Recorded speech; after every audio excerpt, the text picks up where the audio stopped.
what's going on YouTube? Gonna go ahead and record a video, do some nice updates that I just did yesterday. I made a trip out to Aqua Road, the only place I buy corals at this point. Actually, all my corals came from Aqua Road, except for this Duncan coral that I got from Petco. As you can see, I got a new fish, magnificent fox face.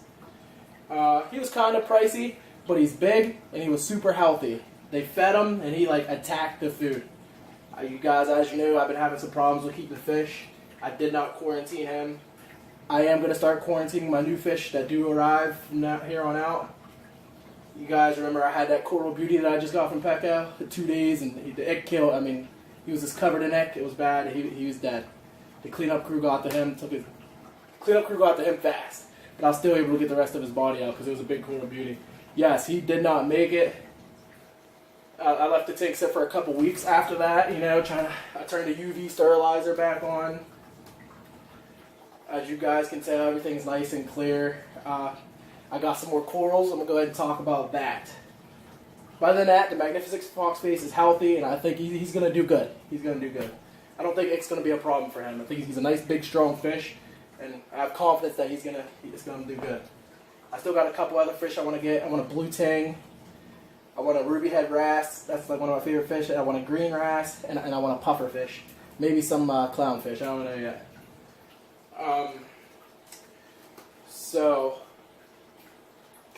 I'm gonna start by going. I got this brain coral right here. That was a really nice piece that came out of the one guy. It was his personal tank, 300-gallon personal tank. He has a lot of nice corals in there. This is a huge brain coral.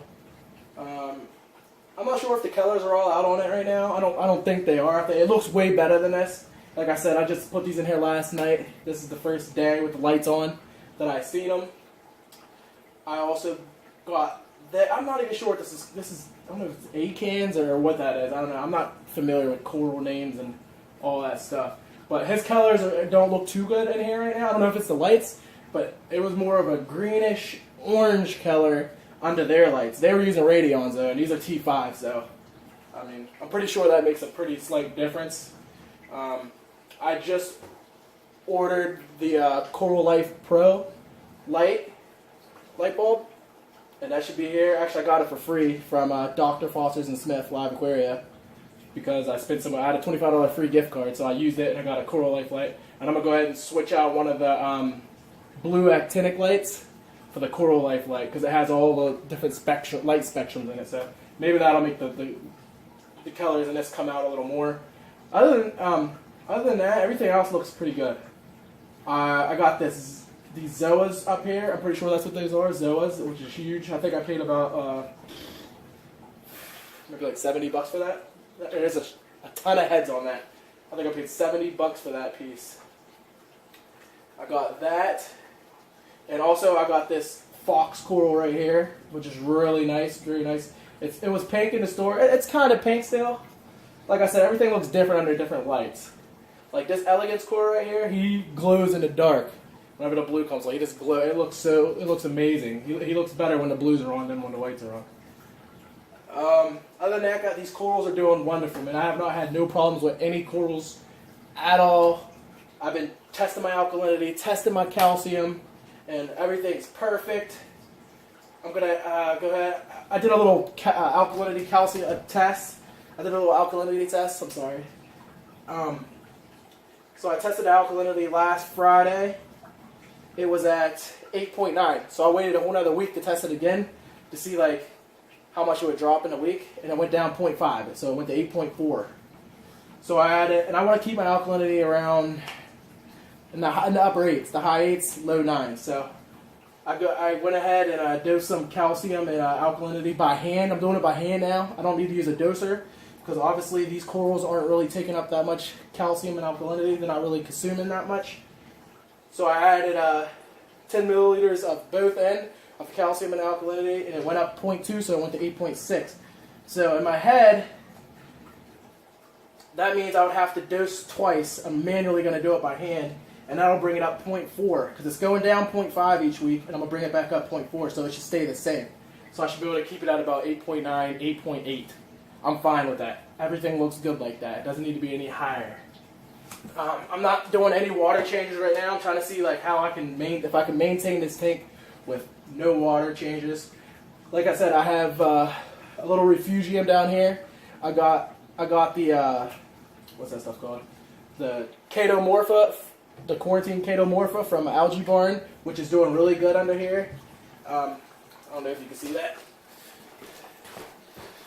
Let me point that down. Okay.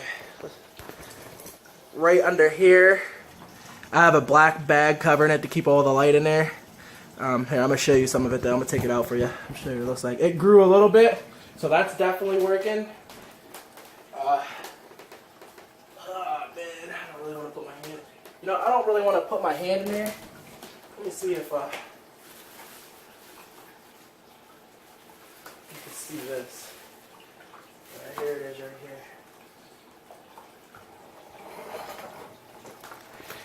You can see it right there, the Chaetomorpha in there. I got a nice little, let's see if you can see it like this. That's the light I'm using. That's a little cheap $20 LED like Spectrum light or whatever it's called. I got that from Amazon.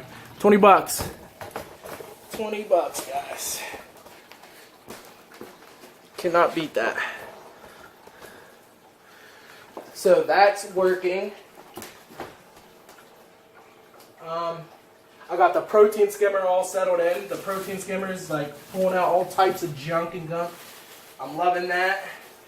I mean, everything is working like clockwork right now, guys. I mean, everything is doing its job. You know, I couldn't be any happier.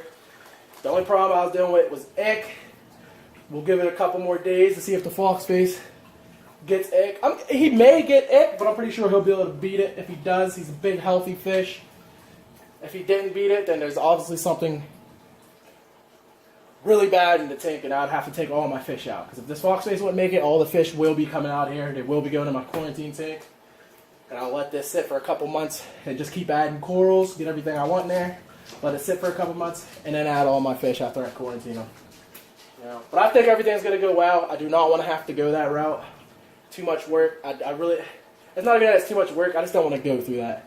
I don't want to have to go through that, man. It kind of makes the hobby, like, depressing. I don't want to have to go through that stage.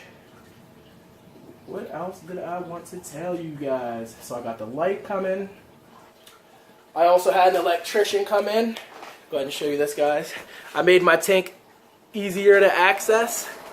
You see that right there? I got my outlets right beside the tank. Now I don't got to go underneath things and do all that crazy stuff. It's just right there in front of me.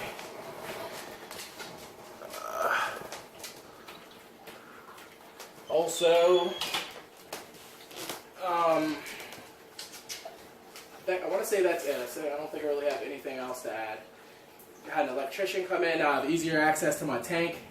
I still have some stuff plugged in underneath the tank, but it's just a couple things, and it's so much easier now. Like specifically my timers. I have my timers for my lights out here because these timers mess up all the time. My lights will go on and off at different times, so they're not supposed to.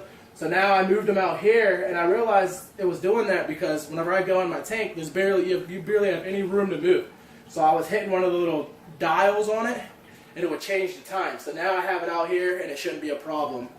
So now the time is easier. I also have my UV light. It's plugged in out here because I don't run my UV light all the time. I use this product called Special Blend. It's bacteria, and I like to dose that every 2 weeks just to. It helps keep water clear. It helps build a nice, healthy population of bacteria. And if you want to keep your tank healthy, I think that's a good idea to add bacteria. A lot of people just use it to start out a tank, but it's good to keep using throughout the tank's life. It's going to keep your tank healthy. It also helps break down nitrates. So it helps keep organic. It keeps everything nice and clean. I'm not doing. My goal is not to do water changes. I'm gonna go as long as I possibly can not to do a water change. Guys, you can let me know how you feel about that, if that's a good idea or not. But that's why I have the Chaetomorpha down there doing its thing. It's growing. I got a nice protein skimmer, and it's doing its thing. It's pulling out a lot of gunk. As you can see, I'm getting rid of some of the green hair algae. I'm not gonna lie, I did start using this product called Algae Fix. There was a lot of bad reviews about it. Like they were saying like fish were dying and stuff like that. But if you just go use the directions, you should be good. I think people were just using it the wrong way. It definitely does not kill fish. I use it every 3 days. And as you can tell, the algae on my rock is starting to go away. I don't think I did a video where I had a lot of algae on my rock, but it's definitely going away. I still go in here every couple of days and I scrub some of the hair algae, all the stuff that falls off from the algae fix killing it. I stir the sand bed up every couple of weeks. I know people are like, you shouldn't do that, but I do that because my sand's only in here for aesthetic purposes, just for like the look. It ain't in there for like bacteria growth and all that. The bacteria is on the rocks. I have bacteria all in the sump, plus I dose bacteria. So I like to stir my sand bed up and keep my sand pretty clean. I did have one question. I don't know if you can see it on here, but I have this red stuff that started growing on my sand right here. Red. It's on the back of one of my rocks. I don't know if that's red slime algae or if that's just like purple coralline. If it's like some type of coralline growing. I like the look of it, but please let me know if you guys know what this red stuff is. It's kind of going all through the tank now. It looks good, but I don't know if it's bad or a good thing. I don't know if you guys can see it. Let me zoom this in. The red stuff right there. Let me see if you can get in there. See that, guys? I'm not exactly sure what that is.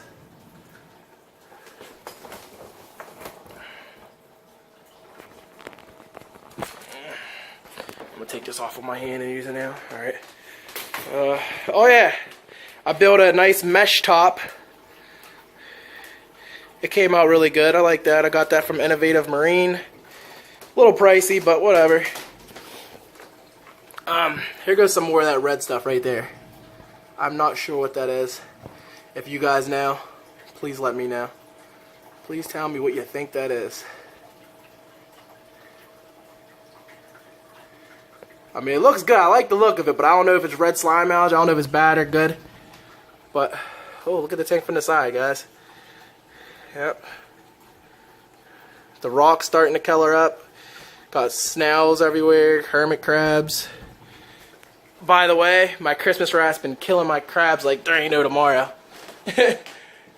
Yep, wrasses definitely will kill your cleanup crew. Not all of them, only the Christmas wrasse I seen do it. Every day I see some empty shells flipped upside down on there. Guys, that's about it. Thanks for watching. Please subscribe. Please hit the like button. See you next time.